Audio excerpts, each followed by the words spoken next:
Hello. Good afternoon. It's now noontime. Welcome to those of you who are on. And let's see, I think this is number 4 in our free coaching session lunch conversation. So I'm happy that you're taking the time to be with me.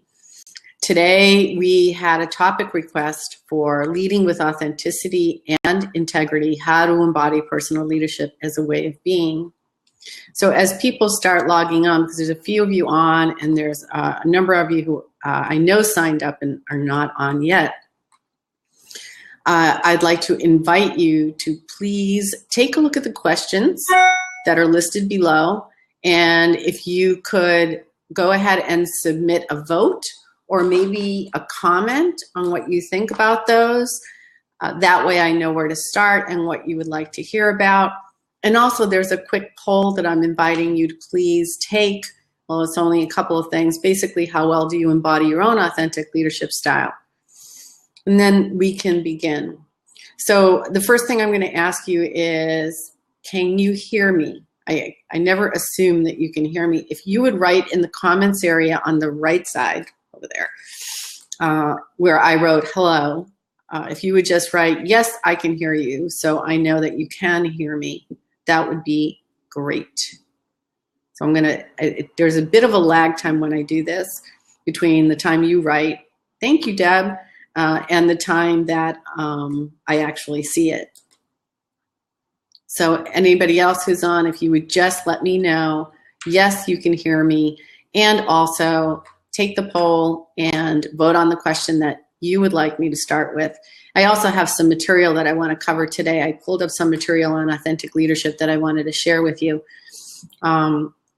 Getting prompt, the browser is not, yes, it is a Chrome. Susan Hahn, Chrome does work. So it actually, I don't know what you were using before. So if you had Safari, it doesn't work. I should really put that in the registration page. Chrome does work, so I'm not sure why you're getting that. So let me know if you have problems with that. Super, I'm hearing that people can hear me. Oops, I think you're probably hearing some sirens out there, sorry. Okay, so let me take a look at the poll and see. Okay, I've got 2 votes. If you want to log on to the poll area below the video and just answer the poll and vote on the questions. That way I know where to begin. There's a couple of questions that I submitted, a place to start. Susan Hahn also submitted a question. If you have questions you want to submit, or if you want to vote on the questions, that would be great. I also have, as I said, I pulled up some material here that I want to talk about on authentic leadership. Okay, I'm hoping everybody can hear me. If you can hear me, some of you have already written yes, please write yes so that I know you can. Okay, awesome. All right, so let's talk a little bit. So for those of you that haven't been on before, the way you can communicate with me is through the comments area on the right side of your screen, where some of you are already posting comments. That's the way I can talk to you. This is the way this particular software works. So I'm hoping that this is not just me talking out here, but that I'm going to hear from you. I want to hear what your comments are on authentic leadership, what your concerns are about authentic leadership, what your experience is with authentic leadership, and maybe even what it looks like when you are working with someone who is not actually being authentic in their leadership. So again, anything you want to write in there, I'm looking at it and I can see it. Hi, Michelle. Good to see you.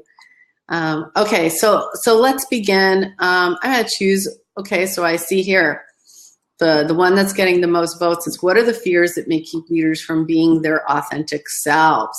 I think that's a great question, not just because I wrote it down, but because as I think about the people I coach, oftentimes people tell me certain things that get in the way of them feeling like they can express themselves. So let me ask you, and if you would write in the comments area, what do you think would get in the way? I mean, if you're striving to be an authentic leader, And we'll talk about some of those qualities as well. What causes you maybe to hold back a little? What causes you to say, well, I'm not really leading authentically to the extent that I wish I would? Right now, about 3 of you have voted on the poll that you embody your authentic leadership well. So that's what I see here. But some of you haven't answered the poll. But so what gets in the way of your authentic leadership? So I'm going to wait a moment to see what you write in the comments area. Or what do you think gets in the way for others on authentic leadership, on being authentically leading? So yes, fear of being judged is a big one. So the big thing is, fear. We have fears, right? So Jendaya says fear of being judged. Sydney says not seeing myself as a leader. Michelle says compromising so as not to rock the boat. You're absolutely nailing it. Dealing with non-committed people who are trying to pull teeth to get the job done. Okay, these are all really good. I'm going to take a couple of them one at a time. So here's the thing. Depending on the culture of the organization, you either will feel, I agree on the over-compromising, yeah. Depending on the culture of the organization, you will either feel more or less free to be authentic, okay? Some organizations, and I would say the best organizations, are interested in getting feedback, are interested in people bringing their whole selves to the job, not just leaving part of themselves behind. We have a value around results and tasks and getting things done, which is why we have this whole field of work called emotional intelligence. In emotional intelligence, there's this little word called empathy. And empathy has to do with feelings. Don't say that. Don't say feelings or emotions in organizations because it tends to come across as soft. Well, one of the biggest fears about being an authentic leader is, will I be seen as weak if I express myself, if I show some vulnerability, which is part of being an authentic leader, by the way. If I show caring, does that come across as weakness? That's actually a myth because there's research actually that talks about authentic leadership being both a balance between the mind and the heart. And so when we talk about heart, there's a kind of jump over to ethics and integrity. Okay, so this is one of the reasons that integrity was in the word. Sometimes you're going to have to make really difficult decisions. And if you do it just based on results and on the task at hand, without addressing the feelings of the people, which is where empathy and emotional intelligence lies, then you're not really classified, I guess you'd say, in the category of being an authentic leader, because part of being a leader is being a human being. And if you can't express the human aspect of yourself, either you're not self-aware or you just are not particularly emotionally intelligent. Authentic leaders are emotionally intelligent. And we know by research that emotional intelligence is one of the key indicators for best leadership. And best leadership equals higher performance as well, better business results. So all of that goes into authentic leadership. So Sydney mentions not seeing myself as a leader. So Sydney, one of the things I would ask you to do is to think about someone who you view as a role model for an authentic leader, someone that you've either had an experience with or even someone in the environment that you've read about or that you see in the news or something like that, that you would consider an authentic leader. And then jot down those qualities of that authentic leader that you think equal being an authentic leader, being a good leader. And ask yourself, how can you incorporate, without being false or inauthentic, but how can you incorporate some of those qualities of being a leader? So I have this exercise I do with people that when we do 360s, it's my baseline. And my baseline in other words, I want people to have a comparison, and I don't want to tell them what their authentic leadership style should be. I want them to tell me. And so I'm going to give you this exercise. And so it's basically 3 questions that you answer. Okay? If you're writing, I encourage you to write this down. So the first question is, best leaders are blank. It's a fill in the blank. So best leaders are what? Okay? Best leaders do blank. What do best leaders do? Or in this case, best authentic leaders, if you will. What do they actually do? And then the third question is, best leaders say. And so when I talk about say, I ask my client to actually write down the words they say. So they say, best leaders say, thank you. Best leaders say, that was a great job you did. Best leaders say, can I give you feedback? So exact words. So Sydney, when you start doing this kind of comparison about not seeing yourself as a leader, it also indicates that you don't have someone reflecting back to you your leadership qualities and giving you feedback. So one of the most important things about being in leadership is the ability to ask for and receive feedback, because if we don't get feedback, we don't know what we're doing well, and we don't know where are the areas that we're blind to. We call them blind spots. So I don't know that I don't know this. If I don't know that I don't know this, there's nothing I can do about it. I can't change. So I would encourage you to get some feedback, and to do that exercise, think about a leader that you admire. Best leaders are, best leaders do, best leaders say, and then start thinking about what are the qualities you want to emulate. So Michelle mentions compromising so as not to rock the boat. So there's an organizational component to that, which says my organization doesn't allow for anything but conformity. And this is kind of a systemic thing. So it is what it is. A lot of organizations are like that. So the question then becomes, how can I lead authentically within that kind of system? And it doesn't have to be huge. In other words, you don't have to make the news tonight, right? You can lead authentically with the people that you in your team or that you interact with. So I want to go to some of the qualities of authentic leadership, because these are qualities that you can emulate wherever you are in whatever organization. And it's more like not focusing on, am I going to rock the boat, but focusing on, these are my values, and I feel to be authentic, I want to express my values through my work. How do I do that? So what are the qualities? So in the comments area, if you think about what you believe are the qualities of an authentic leader, what would you tell me they are? What do you think they are? And I'm going to go through a couple of them, and I'm going to send you 2 links, going to Susan Hahn's question about some resources for emerging leaders. I'm going to send you 2 links that you can, there are 2 articles that I pulled on authentic leadership that I think are useful. So in the comments area, go ahead and let me know, what do you think are some of the qualities of an authentic leader? I'm going to give you a moment to do that. I haven't forgotten you, Deb, about non-committed people, but we'll get to that. So what are you telling me over on comments? What are some of the qualities of an authentic leader? I don't want to tell you right away.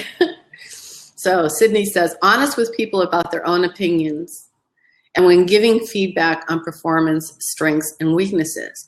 So when giving feedback, it's done directly, but with empathy, right? So it's not wishy-washy. It's done in a way that's direct, specific, and leads someone into a future aspirational state. In other words, what do you want for that person, and what do they want for themselves in the future? That's a great way of giving feedback.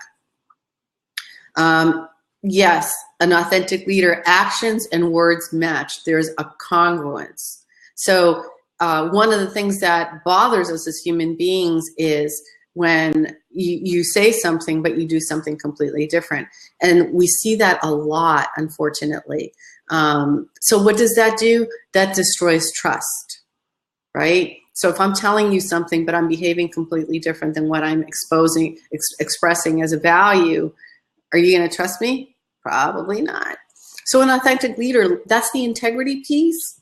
There's a building of trust through honesty and transparency that maintains relationships so that I can lead and so that you trust me when I tell you certain things have to happen, especially if they're difficult or challenging. Sydney, using kindness in the workplace because they are humble. Interestingly enough, in Jim Collins's, not the good to great, but the next level leadership, he talks about the next level leader. The key indicator is humility, And so it's this kind of egolessness, right? And I don't mean to say that ego is bad, because ego isn't bad. It's an overinflation of ego that doesn't particularly serve anyone, right? But this aspect of humility shows up. I use the leadership circle as an example. The leadership circle is a 360-degree profile, and it's based on adult development. And the higher level of adult development that that my client is in, the more I will see a lot in what we call the creative realm, which is the expression of best leadership. And one of the things that shows up is I look at, when you do a 360, it compares how I see myself to how others see me. And this goes back to feedback, something that when Sydney said, I'm not seeing myself as a leader, you're not getting feedback. So it's a feedback, a 360 profile, a 360 assessment is a feedback mechanism, right? And so when I see people, they score themselves at, just as an example, at a 10, and everybody else is scoring them at a 3. Okay, well, I know we have a problem, right? But the best leaders score themselves often close to the way they're seen or just below. And if it's about a 20-degree, 30-degree discrepancy, that indicates humility to me, right? If it's a 50-degree discrepancy, that becomes a problem because it's not humility. It might be a lack of confidence or a lack of self-esteem. So feedback allows you to look at that and say, wow, there's something here that I have to handle. Monique says, actions are grounded in their own ethics and character, leading to a consistency in their leadership traits. Absolutely. So one of the qualities of an authentic leader is that they're driven by, they have what's called intrinsic motivation. In other words, they're not taking their cues from the outside world. Like, I need to fit in. I need to make sure that I'm liked, or, the world values this, and so I'm going to value that too. An authentic leader, and a really evolved one, is going to say, I hold these values. And when I'm at the point of making decisions, especially if they're difficult decisions, where I'm going to go is not out there. Where I'm going to go is, what are the values that I hold, and how will those values direct me? They're my compass, if you will. How will they direct me in my leadership, and how I make my decisions, and how I create strategy, and how I get results? So Monique, you're absolutely right. These actions are grounded in their character, their values. Deb says, participate when needed versus dictating the work or blaming others when said leader is at fault. And that's the trust part, right? So, it's kind of the buck stops here. An authentic leader is not going to throw you under the bus, right? Is going to take a stand. Now, you may have made a mistake, you may have screwed up, and they'll tell you, hey, you screwed up, and, together we're going to fix it.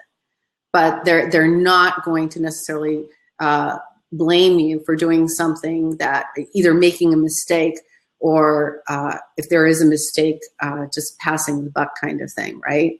That's not what authentic leadership is about. So I want to go to a couple of different traits. that I found, and I will give you this link. So authentic leaders are self-aware and genuine.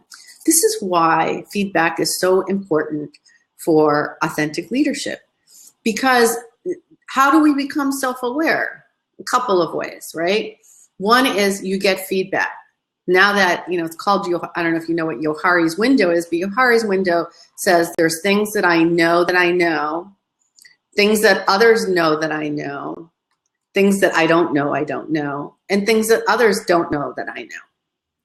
A little complicated, but look it up, Johari window. Feedback opens up the area that I don't know, right? And so in that way, I am able to recalibrate, if you will. And as I'm doing that, I'm building self-awareness. One of the things that coaching does, it goes through 3 phases. The very first thing that coaching does is it makes you self-aware. And why does it make you self-aware? Because the coach is asking you questions. Things may be questions that you've never considered before.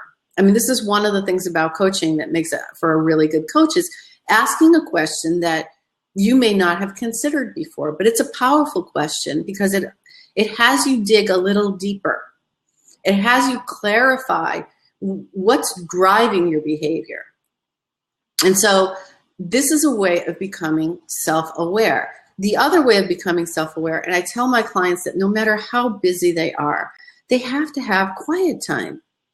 They have to reflect. They have to have reflecting time before they engage and make decisions. It's not an either or, it's a complement. And it's actually kind of like a loop. I reflect on something, I reflect on how I feel about it, what I'm thinking about it, what's driving my thinking, what's driving my behavior, what's driving, are my values intact? And then I act. And then I assess that action. So what worked, what didn't, and I reflect on that, and maybe I recalibrate. It's a loop. And so authentic leaders are constantly engaging that loop of self-awareness and self-correcting, which is the second phase. So when you're working with a coach, they'll give you practices, exercises, I call it field work, and they ask you to do things differently, or they'll ask you to do an exercise and reflect on something, right? Or to notice, or to record results, or record how you felt. These are all things that coaches do. Why? Because it allows you to begin to self-correct behaviors and habits, patterns of thought that you've been unaware of. And then the third phase in coaching is called self-generating.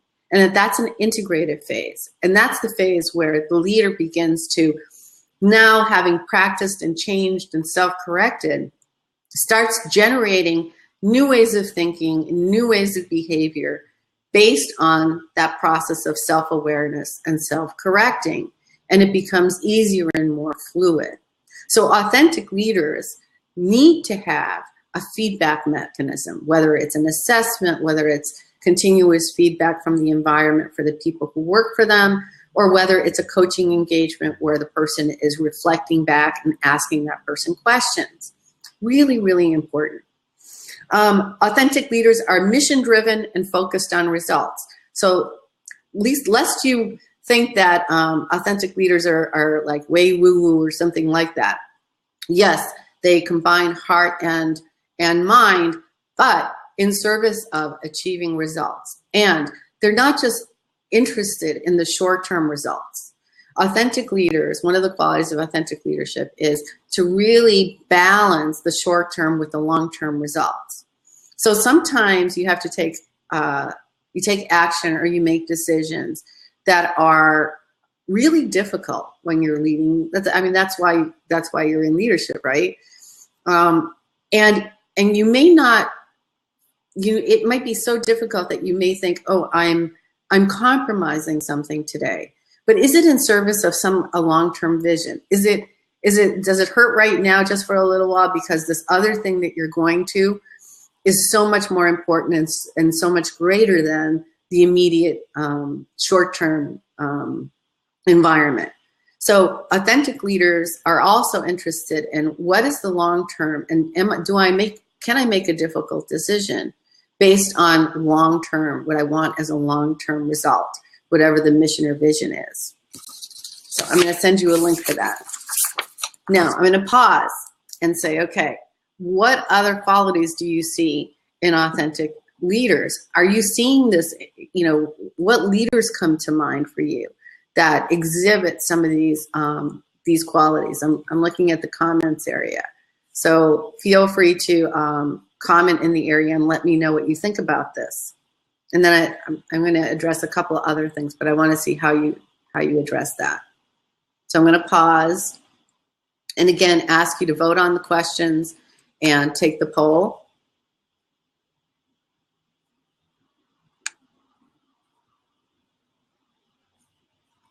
Ready?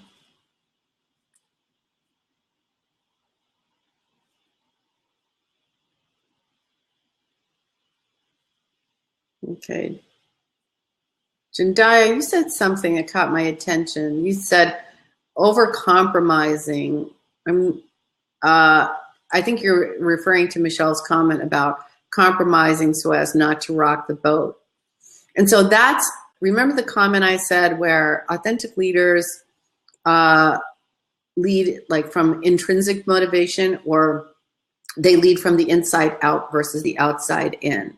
So, if you're over-compromising, what that tells me is you're compromising on some of your values. And that can be pretty significant over the long term, because if you keep compromising, or if you're in an environment that is actually contrary to your values or doesn't support your values, eventually, unless the organization changes, which oftentimes they don't, you'll find that you're going to have to leave. So let me just say one thing. Next week, I have Deborah Brown-Boatman coming on and talking about careers. I'm hoping you attend. It's June 9th. Is it June 9th? It's next Thursday at noon. And we're going to be talking about navigating the brave new world of job search. And one of the areas we're going to talk about is what you do before you engage a job search. And a big piece of what we're going to be talking about is values, is understanding your values. Because if you're going to go into an organization, probably one of the most important things for you to look at is an alignment of your values with the organization's values. And then really there are ways of inquiring into, are they actually living those values, or is that just, a plaque on the wall? And so if you're over-compromising, basically what it says is, I don't feel like I can express my values here. And again, you'll have to use your own judgment, but there are places, instead of looking at where you cannot express yourself or where you feel you have to compromise, start focusing in on areas where you can express your values, where you can lead from your values. Start focusing on that, because chances are, you have limited impact on a large system, but you have greater impact one-on-one with the person that you work with, your peer, or your team. So focus there. And that's where you can practice authentic leadership, even in a large environment that may not support authentic leadership. Does that make sense? So for Michelle and Jandaya, I'm going to ask you, do you think you could do that in your environment and focus in on that? I do like the work that I do, and I'm learning a lot, but believe that I will have to leave at some point. Well, Jandaya, everybody will have to leave at some point. So what's really interesting is ask yourself, what is it that you would leave for? In other words, if you're saying at some point I'm going to leave, focus in on what you would leave for. What kind of environment do you want to go into? Again, we're going to be talking a little bit about that next week. But for now, it would be a good exercise for you, Jandaya, to start thinking about, what is the environment I would like to work in the future? What kind of people would I like to work with? So you like the work that you do. Maybe it's the environment. Maybe it's that it's not, it doesn't allow you to express your values, or it doesn't express the same values. So do your pre-search inquiry now while you still have a job, so that when you do get to the point of saying, yes, I'm going to give myself, X amount of time to leave, you've done a lot of the work already and you know what you're going to. It's a much more powerful stance to say, I'm going to this, than I'm leaving or I'm running away from that. Does that make sense, Jindaya?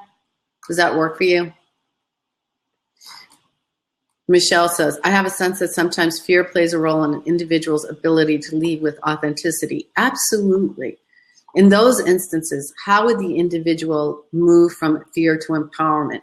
Great question. Yes, Jindaya, good. So, Michelle, that's a great question. How would the individual move from fear to empowerment? So I want you to think about, if you have a piece of paper, it will help you. I don't know, I'm a visual person. Let's see if I can draw it. I'm not sure I can. Okay, so I'm going to draw something here. And excuse my lack of artistic ability. Can you see this? You see that? Three concentric circles, right? Okay. So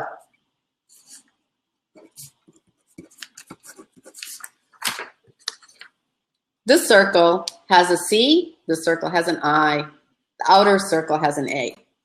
Okay? In the inner circle, the C stands for control.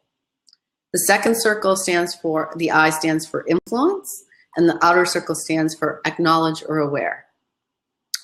In your environment, Michelle, there are things that you absolutely control. You have complete control over, okay? There are also things in your environment that you have influence over, right? And there are things in your environment that you can only be aware of and acknowledge. So if you're spending a lot of your time, energy, concerns in the outer circle, in the A, it's going to get really frustrating and really uncomfortable for you. So do the 3 concentric circles and write in what are the things you actually control and what are the things you influence. So that's the answer to your question of how the individual moves from fear to empowerment. Because in the things you control and influence, you have a lot more power. That's where you want to focus. You can't focus on the things that are in the outer circle that you can be aware of and acknowledge. Does that make sense? Yes, she says yes. So that's how you move from fear to empowerment. And so you look for the ways that you can either control or influence. Oftentimes when people are feeling disempowered or afraid or nervous, they're out in the outer circle. They're in the A area where they can be aware, but they think they can influence or control it, and they can't. Deb, I agree and like this very much. So that's called my AIC model, which is control, influence, and be aware of. And it's a way of testing. Am I trying to focus in on something that I have no control or influence over? Oh, gotta let that go.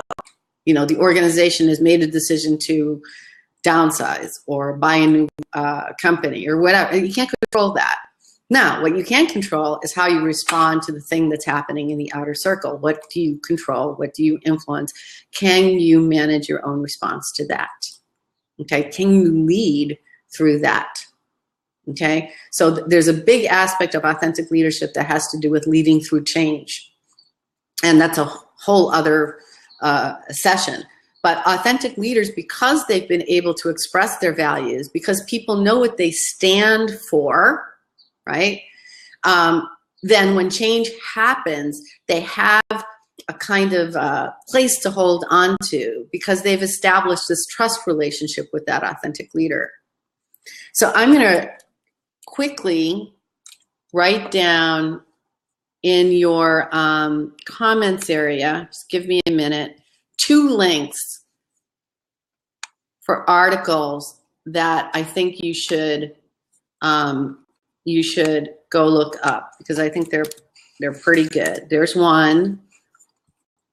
And then hold on, I'll get you the other one. Okay, here's the other.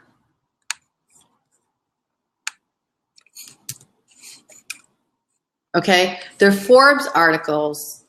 I just think they're pretty good. It's on authentic leadership. And the second one is on the fears associated with authentic leadership. So what gets in the way? So one of the things I liked about that second article was, what do you do when you're struggling with authenticity? So again, a kind of question around what Michelle said, okay? You find someone else. You know, the article says, you know, you find a peer, someone that you can feel authentic with, someone that you can bounce ideas off of, someone that you feel you can trust.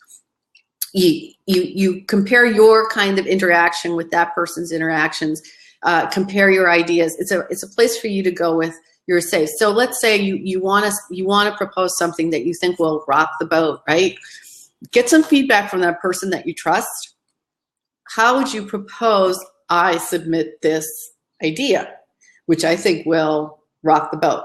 And so maybe that person can say to you, you know, instead of doing X, try Y. Okay, again, this is a feedback mechanism, right? So it's someone that you can relate to, you feel comfortable with, that you can then express a value or an idea that possibly could rock a boat, right? But you're doing it in a way that someone else is helping you with it. The other thing is, part of being an authentic leader is developing strategic alliances within and outside the organization. So when you are going to express something that might be nonconformist, if you will, you have advocates. They're already in place. You've already developed relationships with these people, and they can help advocate for you and for your idea. Okay, so you don't feel like you're alone, right? There's other people who you've gone to before you've proposed it to the outer world and said, hey, what do you think about this idea? I think this is a good solution to X, Y, and Z. You know, would you be willing to support me in this? Okay, that's another way of moving into an empowered situation. Going back to Michelle's question. Okay, so the other thing, the other two things that he talks about is seeking out other people, and we talked about this at the beginning, other people who you feel are exemplary, leading authentically, maybe in your industry. So I'm curious, for each one of you, do you have someone in your organization or in your industry or in even your environment that you can say, yes, given what we've talked about, the qualities of authentic leadership and how to stay empowered, do you have someone that you can say, yes, I know someone who I would consider an authentic leader? So write that in the comments, yes or no. Do you have a model for someone in your environment that leads authentically? So I'm going to wait. Michelle says yes. What about the rest of you? Because I'm going to ask something of you afterwards. So let me know. Monique says no. Daniel says yes. Yes and no. Okay, no. Okay. For those of you, okay, and no. Okay. For those of you that said yes, okay, do you have the kind of relationship where you could go to them and ask them for either mentoring, which is a big ask. Actually, one of the things I'm going to do in one of the topics, because it's come up before, is I want to devote a whole session on how to create a positive mentoring relationship, both from a protege point of view and from a mentor point of view. Would you guys be interested in that? Because I've heard this before. Would you be interested in a session on creating a positive mentor agreement and relationship? Okay, so yes, yes. Okay, I'm doing that. So I take, yes, what are the boundaries? And that's one of the problems that happens with mentoring relationships. People don't talk about the boundaries. They don't set up the agreements. Okay, so mentoring. Okay, because I take my cues from you guys, right? So if you tell me that's what you want, that's what I'll do. Okay, so going back to people who do have someone that they recognize as an authentic leader, whether it's a mentoring relationship or whether it's going and having lunch or a coffee and just saying, you know, I would like to talk to you about your experience being a leader. You know, this is just something you could do.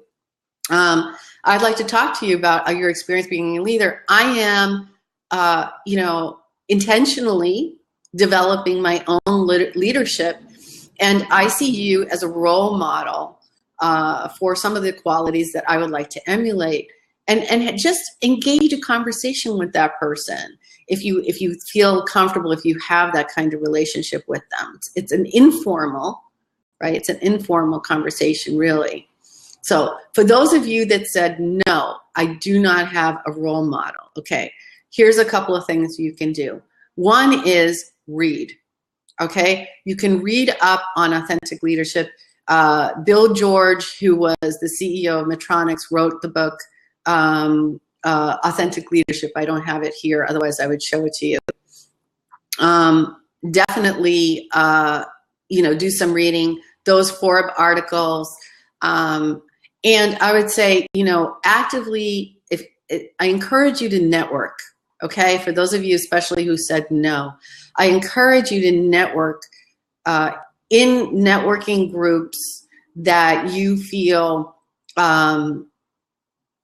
bring members who are beyond your current level. Okay, so you don't want to just network with people at your own level. You want to network with people a level or two up so that you can begin to engage them and see how it is that they are, what they're doing, what they're about, so that you can find these people that are leading authentically. Would that help for those of you that said no? Do you think you could do that? So I'm waiting on the comments. Do you think you could do that, or is that too much of a stretch for you? Yes, you like that. Okay. So it means you have a solid intention to do this, right? And it means that you look for groups that you feel some affinity with, and you know, depending on your time commitments, is it a group that you're willing to sit on a committee with? Because that builds your visibility and your personal brand, right? So you don't only find, you know, authentic leader role models, but you're also doing something for your own development and for your own personal brand, which we talked about a couple of times ago, and maybe I'll do a full session on that too. Okay, so what else do you want me to address? Let me look at some of these questions. Okay, 3 votes on how to tap creativity, intuition, and inspiration to embody authentic personal leadership. Okay, so remember I said, you know, we have a default in most organizations where the intellect rules, and I think that's actually a cultural default. Some of you know I live part-time in Ecuador. One day you're going to see a very different background, and it will be my place in Ecuador, so I hope you hang out with me there. And those countries place a large value on the heart, on heart-based, just being heart-based, I guess, versus intellect. It doesn't have to be either or. Heart-based basically says, you know, it says empathy, it says emotional intelligence, and it says intuition, right? So not everything that is real is touchable, is tangible, right? Sometimes you get what's called, we call it a gut feeling, right? Or sometimes you have a sensation, like just a sense of something. So really good leaders pay attention to intuition, not just rational thought. Okay, have you ever had the experience of having an intuition about something and not following it? Have you? So let me know in the comments and let me know what happened. You had an intuition, a gut feeling, a hunch, whatever you want to call it, but the evidence was to the contrary and you didn't follow your intuition. What happened? So Daniel says, what timing? Thinking about the authentic leaders I know. Authenticity is a felt experience. Absolutely. It's a great way of putting it, Daniel. Authenticity is a felt experience. Wonderful. Yes. So Monique, when you didn't follow your intuition, what happened? What happens when you don't follow your intuition? I know it's happened to me when I don't. And it's not always positive. So you have to be able to value this intuitive piece, right? The piece that you can't quite rationalize, you know, and usually I have a negative outcome. Yeah, because, you know, we are sensing beings. You know, we are sensing beings. There is something called magnetic resonance between human beings. Authenticity is when you keep it real and stop acting perfect, afraid to make mistakes, relatable, right? And that's the vulnerability piece, Claudia, right? Because we all make mistakes. And anytime we're trying to propose something that's a stretch, that you don't know what's going to happen, you do stand the possibility that it won't work or that you could make a mistake. And just owning that. So I know many of you know Brene Brown and her talks on vulnerability. We cannot connect as human beings if we don't express vulnerability, which doesn't mean wear your heart on your sleeve or all of that stuff. What it says is being human and empathy and understanding. And, you know, like Claudia says, stop acting perfect because, you know, there is no perfect. So I have a saying, perfect is the enemy of learning. If I'm so wanting to be perfect, I am never going to learn. Because it's way too scary, because what I'm doing is I'm saying, I don't know. And I don't know somehow feels like it's imperfect. I would much rather focus on learning. And so this is one of the things that authentic leaders do. They focus not just on knowing, they focus on learning. So Jandaya says, just yesterday I questioned whether I should have taken a job. My intuition told me no. Now I question if I should have taken the job or feel content with where my intuition led me. So you just asked a chicken and egg question, right? So which came first, the chicken or the egg? Does anybody know the answer to that? If you do, write it down in the comments, because there is an answer to that, by the way. Which came first, the chicken or the egg? I'm waiting for the answer. I'll give you the answer in a minute. But the chicken according to the Bible. I didn't know that, Claudia. So the answer is yes. That's the answer. Which came first, the chicken or the egg? Yes.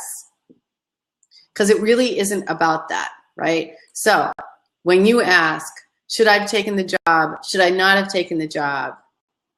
It really may not actually be about that question.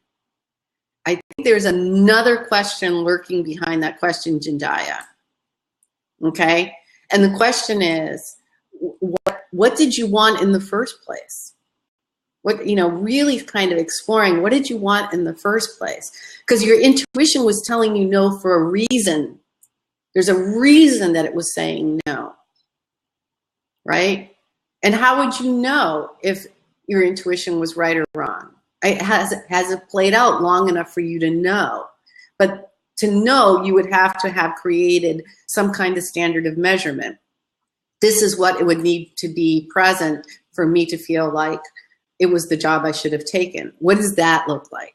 So that's the kind of exploration I'm inviting you to do, Jandaya. Okay, Michelle says, I lead a team. I realized that I became an authentic leader to my team when I allowed myself to be vulnerable. Absolutely. That goes back to exactly, you know, kind of what Daniel said previously on, you know, allow. I love the fact that you said allowed, right? You didn't force it. You just were human. You allowed yourself to be that human being and express some vulnerability. Well, technically dinosaurs came first due to evolution. I'm sure they did. Jandai, I wanted to remain with my mentor and not the other boss. In the long term, I think it was the right choice. So there you're balancing short term and long term, right? And so that's part of leadership. You know, it's funny because when we make decisions, we actually have no way of being 100% sure, 100% sure that we are making the right decision. We can't ever be 100% sure that we're making the right decision until after the fact, right? So you go on intuition and you go on information and data that you have in the moment. And so, like I said to a client yesterday, very few decisions are what I call life and death decisions, decisions that are irrevocable, right? So gaining some perspective on your decision. I made this decision today based on what I felt and what I knew. And I also have the ability to change that decision at some point in time. So don't forget that. Don't put so much pressure on yourself. Monique says, I've traveled solo for long periods, and the one time I ignored it, I was robbed. Yeah, I can see. Yeah, and especially, that's the kind of, it's your limbic system telling you, your limbic system is your lizard brain that kicks in and says, hey, watch out, there's something going on, even though it's not obvious. Job-wise, a superior asked me to ignore my intuition, and now I've suffered setbacks that I have to overcome. So you learned. And that's one of the things that authentic leaders do. They learn, and they learn not only through their successes, but they learn through their mistakes. My Myers-Briggs is an F. That has given me confidence in following my intuition, right? Yeah, some people, so intuition is actually something that you can develop and cultivate. Yes, feeling, F is a feeling. Intuition is something that you can develop and cultivate. And so when my clients ask me how to develop intuition, one of the things I tell them to do is to pay attention to the little voice that is soft-spoken, but sometimes a little insistent, okay? Because we all have it, and people call it gut and hunch, whatever. But the other thing is I have them also read poetry. Although that might sound strange to you, poetry is evocative versus descriptive, right? It evokes something. So what poetry or music does is it has a way of getting us in touch with our feelings, and it bypasses the intellectual, the rational brain. It's a way of sensing into, just like Daniel said previously, it's a sensing into. And it's a way of practicing or getting in touch with yourself through poetry, through music. Okay, it gets a little deeper. Okay, so I've got 7 more minutes left. So I want to go to what specific resources, publications, webinars, online courses can we suggest for mid-level managers and aspiring to executive leadership positions. So absolutely, the very first one I'll go to for that is coaching. And not just because I'm a coach, but because it works. So if you are trying to move from a management position into executive leadership, coaching is the best way I know to do that. Second, there are online courses. There's a group called Coursera, C-O-U-R-S-E-R-A, that offers a whole bunch of courses. I believe Coursera offers Daniel Goleman's Emotional Intelligence course, and it's a very good one. I've seen it. Third, FYI, I'm developing my own leadership skills course. It's in beta right now. Right now, it's called The Secret Code Book for Emerging Leaders and New Managers. And that's in development. I'll keep you posted. There's a beta happening right now so that I can, when it does come out and fully launch, which I'm hoping will be July, it will be a way of going through a leadership skills development course that's more affordable and also convenient because it's self-facilitated. So you can take the lessons anytime it's convenient for you. So that's an FYI. Reading HBR, Harvard Business Review, has great articles. Most people can't read whole books. They're busy. HBR has great articles on leadership, on all kinds of different aspects of leadership. Let's see, what else? online courses, webinars. Oh, there's hundreds of webinars, some better than others. This one, you could do that, keep doing that. It's a more casual way of doing it, but I'm hoping you're learning something here. Okay, what is this? Jediah says, any recommendation on poets? Yes, David White. Okay, let me write. Probably one of my favorites and my second favorite. David White, Mary Oliver. David White wrote this great book, Crossing the Unknown Sea, Work as a Pilgrimage, something like that. Really, if you're thinking about how to manage your career, but from a values and a felt way, I love that book. So it's Crossing the Unknown Sea, Work as Pilgrimage, or something like that. His name is spelled with a Y. You can get his book either on Amazon or on his site, which is davidwhite.com. Mary Oliver, she knocks my socks off. Every single book she writes is absolutely beautiful.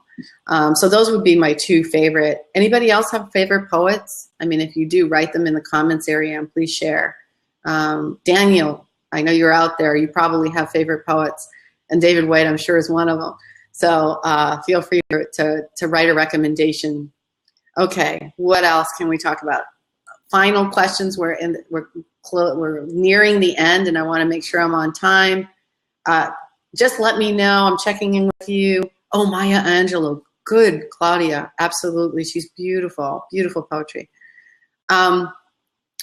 What worked for you today? Tell me what was one takeaway. That's something that you're taking away today that you are going to either do, implement, think about, that it made a difference for you.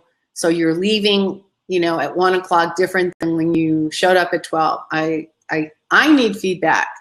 So I'm actively asking you, I'm actively practicing what I preach and asking you for feedback. What worked? What was something that you went, oh, wow, or aha, kind of thing? Let me know. And again, next time I have Deborah Brown-Volkman, we're going to do career, the brave new world of navigating job search. Whether you're looking for a job or not, she's awesome. She writes resumes. She's been interviewed all over the place. And we're going to be talking about before, during, and after a job search. So I'm waiting to hear what kinds of things worked for you today. Please let me know. Write in the comments area. I know you're still at the Authentic Leader questionnaire will be helpful sussing out my own leadership style. Yes. Talking about authentic leadership. Yeah. Yeah. Yeah. The control, influence, and acknowledge method. Right. It is a good reminder. By the way, for those of you, when you're working with an employee, if you feel like if they're coming to you frustrated about something that they're not empowered to do, use that circle with them. Bring them back into what they control and they influence, and it will reduce their anxiety and frustration. So it's not just for you, but you can also use it with people that work with you or peers. What else? What else worked for you? Tell me what else worked for you. Or what else, is there another topic you'd like to suggest for future sessions? Let me know. My question is how to set boundaries without being too personal at work. Okay, hold on a minute, Claudia. I'm writing that down. Boundaries at work. Okay, I might just do a whole session on that, Claudia. How much details do you give? So briefly, there's a distinction between being friendly and being familiar. Friendly is, hey, how are you doing? How's your weekend? Familiar is, what is that? Way too much information, right? Friendly develops connection and relationship. Familiar, it causes anxiety. But we'll talk a little bit about boundary setting. I'm writing that down. Best leaders. Yeah, great exercise. Yeah, Claudia. Oh, wait. Okay, done. I'll set that up.